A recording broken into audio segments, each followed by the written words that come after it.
البدع والأهواء، أهل البدع العقائدية وأهل البدع السياسية. نقول بيننا وبينكم السلف، بيننا وبينكم الكتب، كان فيقول البدع بيننا وبينكم. Bismillahirrahmanirrahim. Kita sampai number berapa?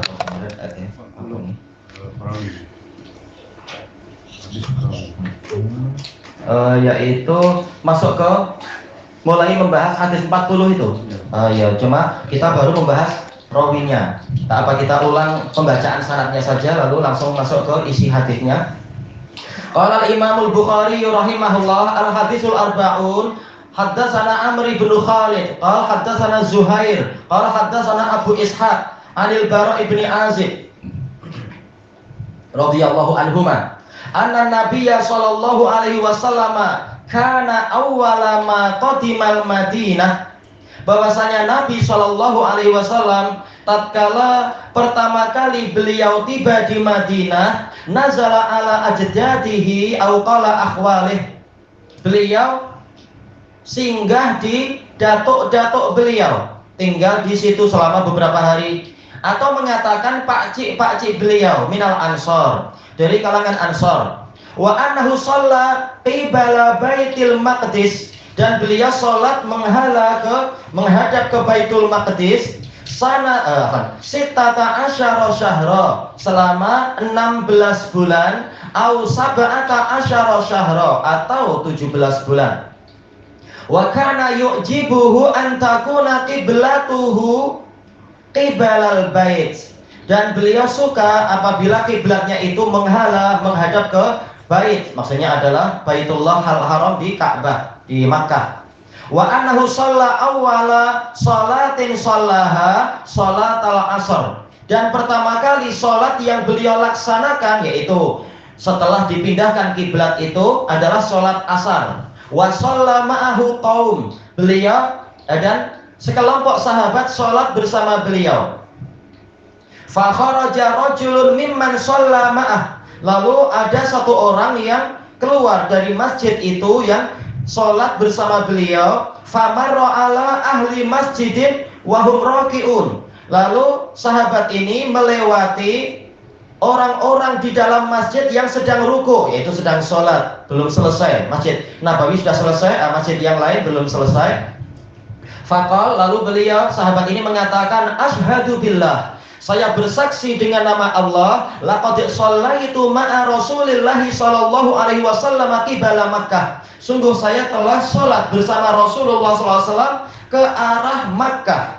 Fajaru kemudian fajaru kamahum qibalal bait, lalu mereka berpusing, mereka memutar dalam keadaan seperti itu, dalam keadaan rukuk ke arah Baitullah di Ka'bah.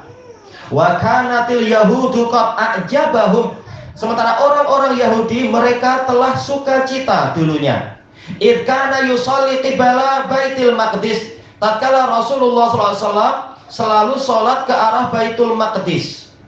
Wa ahlul kitab, ahlu ini maktub kepada al-Yahud, ahli kitab suka itu kalau Rasulullah menyerupai mereka dalam masalah kiblat. Falamma walla wajhahu qibalal bait ankaru dzalik, tatkala Nabi sudah membalikkan wajah beliau ke arah Baitullah yang di Makkah, mereka mengingkari itu. Qala Zuhair haddatsana Abu Ishaq anil Bara' fi hadisihi hadza, di dalam hadis Al-Bara' ini mengatakan annahu mata ala qiblati qabla an tuhawwal rijalun wa qutilu, ada sekelompok orang yang telah meninggal dunia di atas kiblat yang pertama sebelum kiblat itu dipindahkan, dan mereka terbunuh. Falam nadri mana qulu fihim, kemudian kami tak tahu apa yang boleh kami katakan tentang mereka karena sholatnya tidak betul. Ini istilahnya mereka khawatir demikian. Fa anzalallahu ta'ala, maka Allah Ta'ala menurunkan firman-Nya, wa ma kana Allahu liyudhi'a imanakum, sama sekali Allah tidak akan menyia-nyiakan keimanan kalian, yaitu sholat kalian ke arah Baitul Maqdis tersebut. Tayyib. Jadi hadis ini yang menceritakan, hadis ini datang dari beberapa sahabat dan insya Allah akan kita lewati juga di dalam pembahasan nanti syarat-syarat sholat, rukun sholat diantaranya adalah menghadap ke kiblat. Nanti datang hadis Ibnu Abbas, hadis Ibnu Umar, juga datang hadis ini Al-Barok. Cuma yang didatangkan untuk kitabul iman yang diinginkan adalah sholat itu bagian dari iman, itu aja sebenarnya. Maka kita membahas secukupnya saja terkait dengan perincian masalah kiblat. Kita ikuti alur yang disebutkan di sini tanpa berlapang-lapang. Masalah keluasannya sesuainya nanti di bagian fikih, insya Allah di apa itu kitabus sholat kalau umur kita panjang. Kata Al-Bara' bin Azib Al-Ansari radhiyallahu anna Nabiyya sallallahu alaihi wasallam kana awwala ma qadim. Rasulullah sallallahu alaihi wasallam pertama kali beliau tiba di Madinah. Kata para ulama, yaitu Rasulullah SAW tiba di Madinah itu di bulan Rabiul Awal, yang dirojihkan oleh Ibnu Hibban di dalam Sahih beliau, yaitu tanggal 12. Memang khilaf 12 Rabiul Awal, tapi bulannya memang Rabiul Awal. Cuma tanggalnya tepat atau tidak, tarikhnya itu ini khilaf, tak masalah, insya Allah. Tahun berapa Hijriah Rasulullah tiba di Madinah? Tahun berapa Hijriah kira-kira? Ya jelas tahun 1, ya, memang itulah awal hijrahnya. Jelas itu tahun 1. Nah, nanti pemindahan kiblatnya itu tahun kedua. Alal khilaf bulan apa? Kemudian disebutkan di sini, yaitu pertama kali beliau tiba di Madinah, nazala ala ajdadihi aw qala akhwalihi minal ansor. Beliau tinggal di tempat datuk-datuk beliau. Atau Rasulullah atau Al-Bara' mengatakan pakcik beliau dari kalangan Ansor. Apa nasab Rasulullah ke orang Ansor? Rasulullah ini namanya siapa? Namanya siapa? Ma'ruf, Muhammad bin Abdullah bin siapa datuknya Rasulullah? Abdul Muttalib. Nah, Abdul Muttalib bin siapa? Bin Hashim bin Abdi Manaf. Hashim bin Abdi Manaf itu menikah dengan wanita Ansor namanya Salma binti Amr bin Adi ibn Najjar. Nah, kita punya link sudah Bani Najjar yang nanti mereka mewakafkan tanah.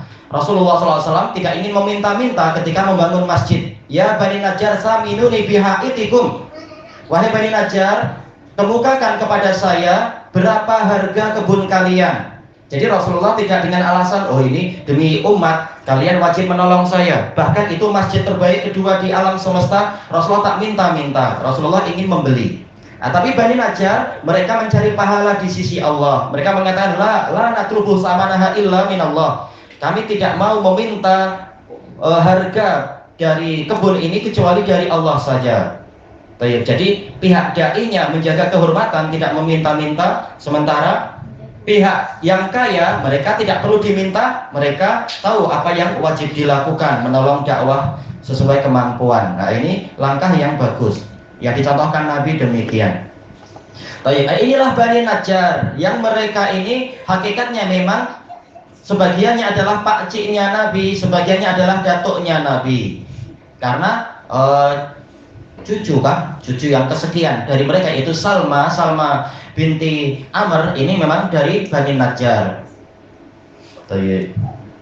Dan berarti apa hikmahnya Rasulullah tinggal di pakciknya atau tinggal di datuknya itu dijelaskan oleh Imam Nawawi rahimahullah, yaitu disyariatkannya memuliakan sanak kerabat, yaitu tinggal di sana, kemudian berakrab-akrab, bermesra-mesra dengan yang di sana. Jelas mereka gembira sekali, mereka kaum mukminin gembira bahwasanya cucu mereka adalah nabi terbaik dan mau singgah di rumah mereka. Bahkan mereka berebut, sebagaimana nanti akan kita lewati dalam Kitabul Hijrah, dalam Sahih Bukhari ini insya Allah kalau umur kita panjang.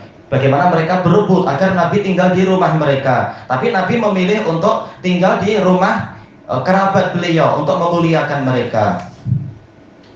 Wa annahu shalla qibala Baitil Maqdis. Dan beliau pertama kali tiba di Madinah, sholatnya adalah menghala ke Baitul Maqdis yang ada di Ilya, yang ada di Palestina itu. Ilya kita pernah nyebut tak? Iya pernah, dalam membahas apa itu? Masalah Badi'il Wahyi terkait dengan cerita Heraklius itu. Baik. yang berjalan kaki dari Damaskus ke Ilya setelah menang dalam perang melawan Persia. Itulah Ilya, tempat Baitul Maqdis.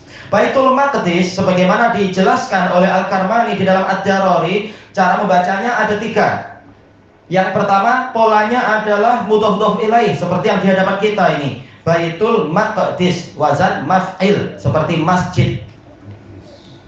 Yaitu apa? Yaitu tempat penyucian, karena orang yang sholat di situ memang dijamin diampuni dosanya, sebagaimana dalam Shahihul Musnad hadisnya. Maqdis, tempat penyucian dosa. Di daerah Yerusalem sana. Itu bahasa mereka. Kalau bahasa Arabnya Darussalam, jadinya Yerusalem. Jerusalem, Pak. Jerusalem. Nanti kalau umur kita panjang mungkin pergi ke mana tak tahu. Ke Miri ke mana. Baik, itu yang pertama. Yang kedua, mudhof ilaihnya Baitul Muqaddas. Ya.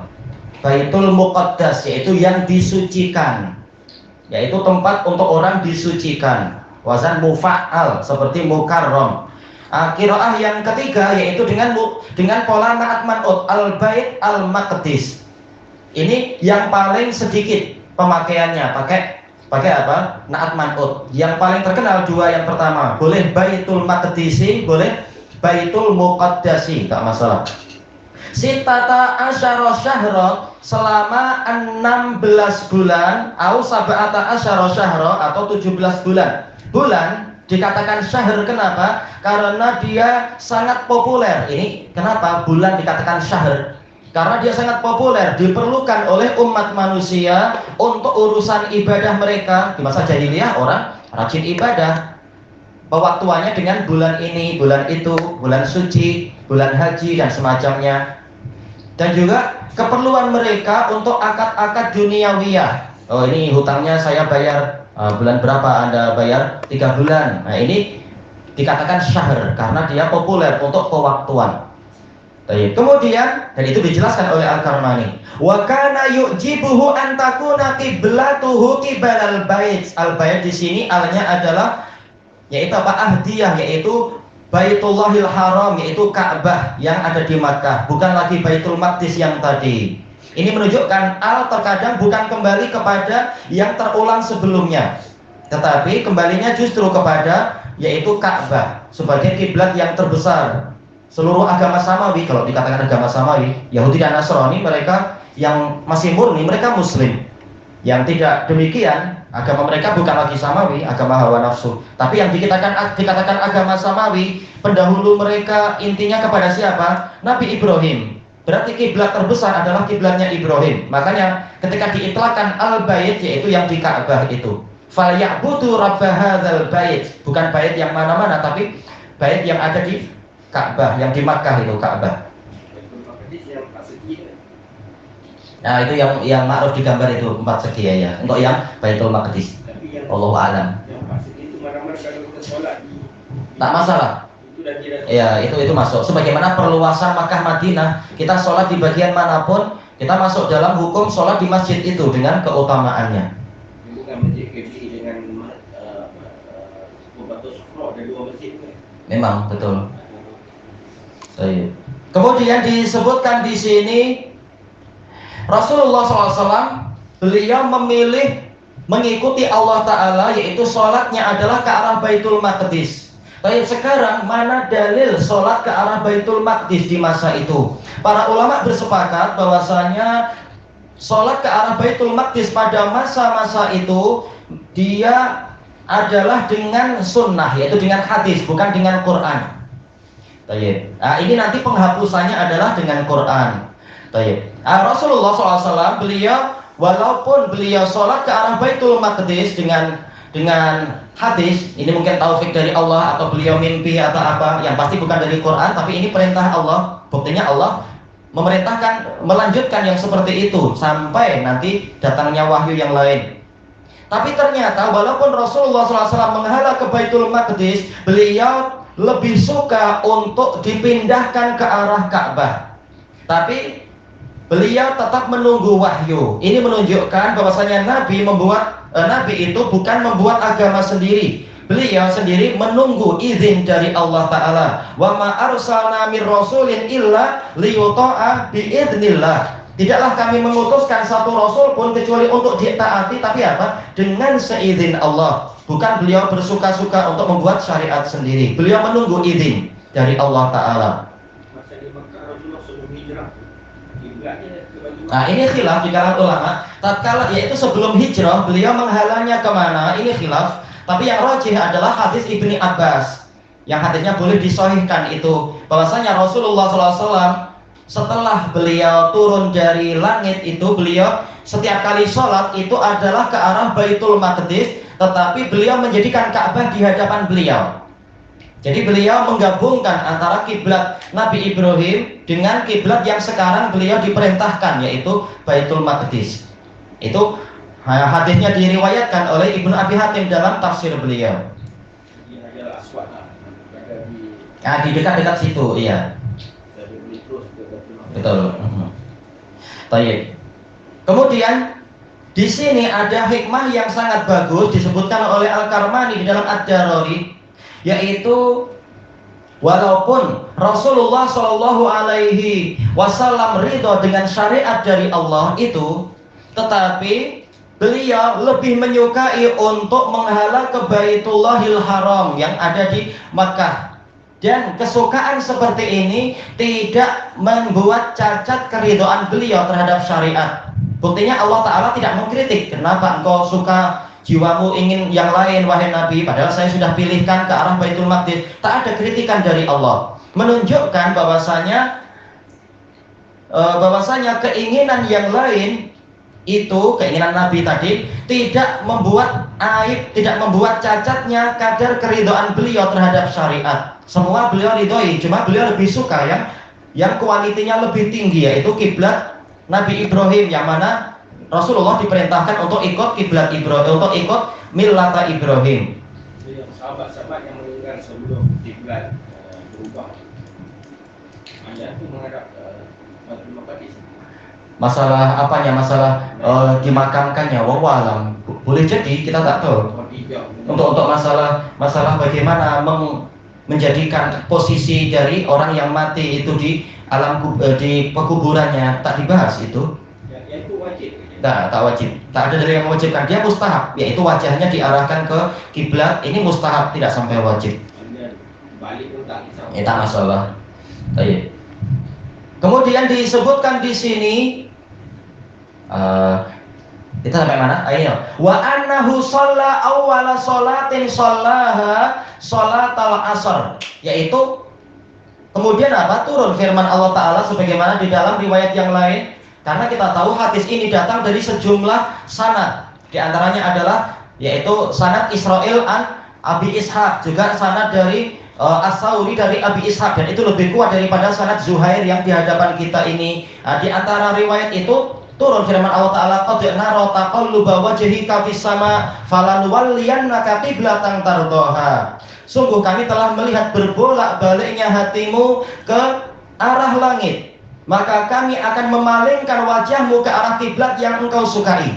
Disebutkan oleh Al-Hafidz Ibnu Hajar, ini menunjukkan kekeramatan Nabi Muhammad SAW, betapa tingginya kemuliaan beliau sehingga Allah berkenan untuk membalikkan kiblat ke arah yang beliau sukai. Baik, ini menunjukkan Allah mengabulkan doa Nabi.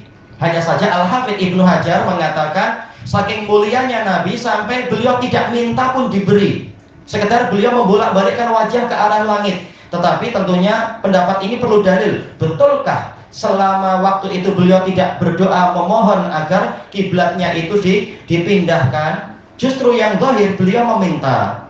Makanya yang rajih adalah yang dinukilkan oleh Imam Ibnu Rajab Al-Hambali di dalam Fathul Bari beliau dari Ibnu Abbas, dan sanadnya sahih, bahwasanya Rasulullah SAW walaupun beliau menghala ke arah Baitul Maqdis, beliau rajin berdoa kepada Allah dan melihat ke arah langit menunggu datangnya wahyu. Jadi beliau memohon, bukan hanya keinginan dalam hati, tapi beliau juga memohon agar kiblat dikembalikan kepada kiblat yang sebenar, kiblat seluruh nabi, yaitu kiblat Nabi Ibrahim.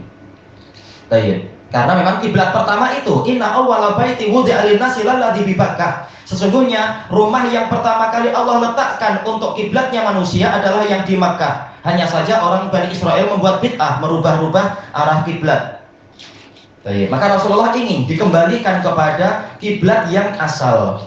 Ternyata Allah mengabulkan. Ini menunjukkan kekeramatan Nabi. Kalau ingin kekeramatan, jangan cari ke apa itu Gunung Jerai atau ke apa itu Gua Kelang, tak dapat, nanti semakin tenggelam kita. Tapi kekeramatan mengikuti Nabi Shallallahu Alaihi Wasallam. Kemudian disebutkan di sini, dan itu adalah di tahun kedua. Ijma para ulama bahwasanya turunnya ayat tadi itu di tahun kedua Hijriah. Cuma bulan apa ini khilaf. Sebagian mengatakan bulan Sya'ban. Dan sholat yang pertama kali beliau lakukan adalah sholat asar. Tapi nanti kita akan melewati dalil-dalil yang mengisyaratkan bahwasanya yang pertama kali dilakukan adalah sholat duhur. Lalu yang betul yang mana? Dijelaskan oleh Ibnul Mulakin Al-Misri di dalam kitab beliau Tawdih, boleh dijamakkan. Yaitu apa? Ayat itu turun tatkala Rasulullah sedang sholat di waktu duhur di Masjid Bani Salimah. Yaitu beliau di tengah sholat. Tetapi yang disebutkan dalam hadis kita ini adalah sholat yang lengkap sejak dari awal menghala ke Ka'bah, itu adalah sholat asar. Jadi kedua riwayat sama-sama benar. Dijelaskan oleh Al-Hafidz Ibnu Hajar dalam Fathul Bari, tatkala turunnya wahyu itu Rasulullah tidak sedang di Masjid Nabawi. Beliau sedang menjenguk sahabat, yaitu Al-Bara' bin Ma'rur. Bukan menjenguk ya, apa istilahnya? Takziah, karena Al-Bara' meninggal dunia. Di Bani Salimah. Kemudian tiba waktunya untuk sholat duhur, mereka sholat masih menghadap ke Baitul Maqdis. Lalu di tengah-tengah waktu itulah turunnya wahyu. Kemudian Rasulullah mengimami para sahabat berpindah arah ke arah yaitu menghadap ke Ka'bah. Makanya Masjid Bani Salimah dipanggil zaman sekarang sebagai Masjid Qiblatain. Iya. Nanti setelah beliau pulang ke Masjid Nabawi waktu sholat asar, sejak pertama takbiratul ihram memang menghadap ke Ka'bah. Nah, dengan ini terkumpul riwayat-riwayat yang nampak kontradiksi tadi, zuhur ke asar. Nah, inilah pembahasannya.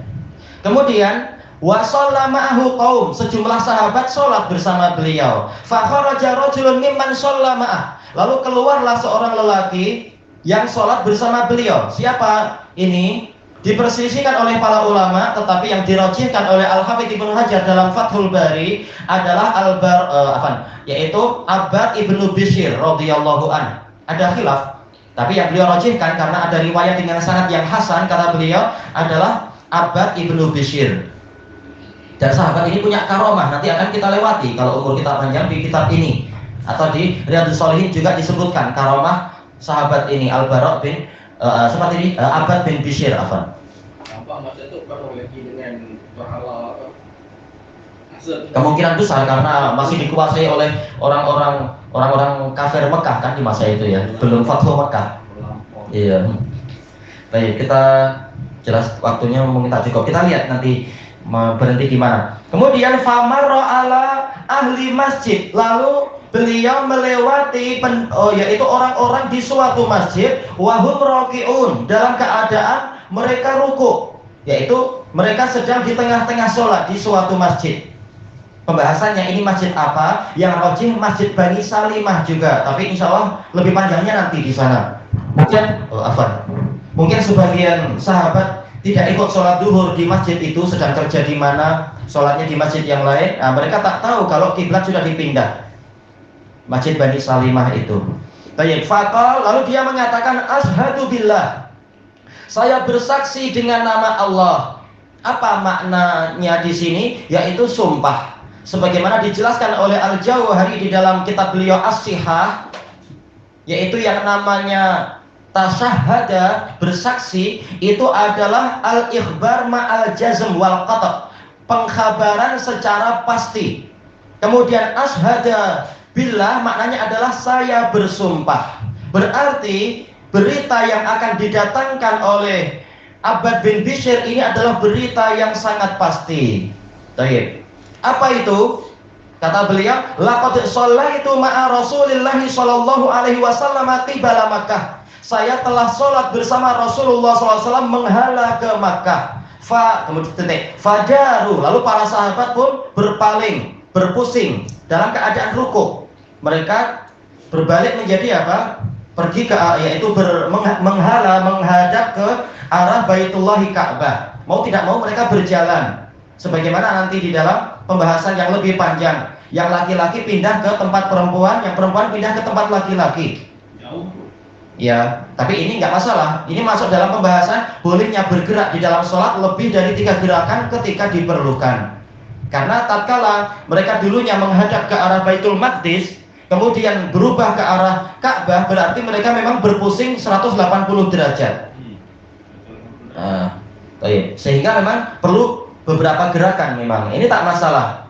Nah, dari hadis ini kita mendapatkan faedah, yaitu terjadinya nasakh, yaitu penghapusan, sebagaimana dijelaskan oleh Imam Nawawi di dalam Syarah Sahih Muslim. Dihapusnya sunnah dengan Al-Quran. Dan ini yang rajih, itu boleh. Dan ini pendapat jumhur. Dan juga dari hadis ini kita mendapatkan faedah penghapusan syariat yang bagus kepada yang lebih bagus. Jelas menghala ke Baitul Maqdis itu bagus. Ini masjid terbaik nomor 3 di dunia. Tapi Allah rubah ke yang lebih bagus lagi, yaitu ke arah Ka'bah. Baik. Ini adalah keutamaan untuk umat ini agar pahalanya lebih besar lagi. Apanya? Tak 180. Kalau kita di Madinah, kata para ulama, berarti betul-betul kalau menghadap ke Ka'bah kita akan membelakangi Baitul Maqdis. Maksudnya sekarang Rasulullah imam tuh. Betul. Iya, betul. Maju ke depan. Karena apa? Tetap laki-laki depan, perempuan di belakang. Makanya perlu beberapa gerakan di situ. Oh, memang. Makanya di sini kita mendapatkan faedah cepatnya para sahabat untuk mengikuti kebenaran tatkala dalil sudah jelas, dibimbing oleh Rasulullah SAW, dan di sini apa? Dibimbing oleh para sahabat, dan sahabat adalah para ulama di umat ini, bersaksi bahwasanya telah ada pemindahan kiblat menghadap ke Ka'bah, maka mereka langsung ikut. Tak ada mereka mengatakan, ini yang kasih berita kan baru 1 orang. Kami Mu'tazilah, kami memerlukan berita mutawatir, tak ada. Makanya dijelaskan oleh Imam Nawawi, dari hadis ini kita mendapatkan faedah, yaitu qabuli khabaril ahadisiqah, diterimanya berita 1 orang yang terpercaya. Dan ini juga disebutkan oleh Imam Ibnu Rajab di dalam Fathul Bari beliau. Adapun kalau Mu'tazilah, mereka mengatakan wajib yang membawa berita itu mutawatir, 7 ke 8 ke 9. Mereka terbantahkan dengan hadis ini. Ada berapa sahabat sholat asar? Tak tahu juga ya. Alam. Kalau ramai macam main Jumat tu, Rasulullah nak balik itu sahabat mula belakang Rasulullah ke depan. Ya, memang perlu pandai-pandai mengatur arah. Namanya di dalam sholat, tanpa membuat kekacauan dan kegaduhan. Tapi pembahasan fikihnya tentunya insya Allah nanti, masalah pemindahan kiblat yang panjang. Kemudian disebutkan di sini, wa kanatil yahudu qad a'jabahum. Orang-orang Yahudi dulunya bergembira, idkana yusalli qibala Baitul Maqdis. Tatkala dulunya beliau sholat ke arah Baitul Maqdis. Wa ahlul kitab, demikian pula ahli kitab, sebagian ulama mengatakan yaitu Nasara, karena Yahudi sudah disebut. Tetapi kata Al-Hafidh ini tidak betul, karena orang Nasara mereka tidak ikut kiblatnya Yahudi. Mereka menghala kemana? Ke arah matahari terbit, dengan alasan orang Yahudi mereka kafir, kita tak boleh meniru orang kafir. Kita tak mau ikut Baitul Maqdis, walaupun itu adalah masjid yang mulia. Berarti ahlul kitab ini siapa? Yahudi lagi. Ini adalah atul mutaradifain, cuma lafadznya lebih umum. Falamma walla wajhahu qibalal bait angkaru dzalik. Tatkala Rasulullah SAW menghadapkan wajah beliau ke arah Ka'bah, mereka mengingkari itu, dan ini adalah hawa nafsu. Mereka sendiri tahu inilah kiblat yang benar. Wa innal ladzina utul kitaba la ya'lamuna annahul haqqu mir rabbihim. Allah sudah berfirman, sesungguhnya orang-orang yang diberi kitab suci, mereka benar-benar sudah tahu bahwasanya itu adalah kebenaran dari Rabb mereka. Sudah tahu tapi tetap mengingkari. Namanya Yahudi, mereka memang pengekor hawa nafsu. Tak perlu kita takut dan ikut pada mereka. Baik. Waktunya tak cukup. Kita lanjutkan besok malam insya Allah. Wallahu a'lam. Subhanakallahumma wa bihamdika la ilaha illa anta astaghfiruka wa atubu ilaik. Walhamdulillahirabbil alamin. Jazakumullahu khairan.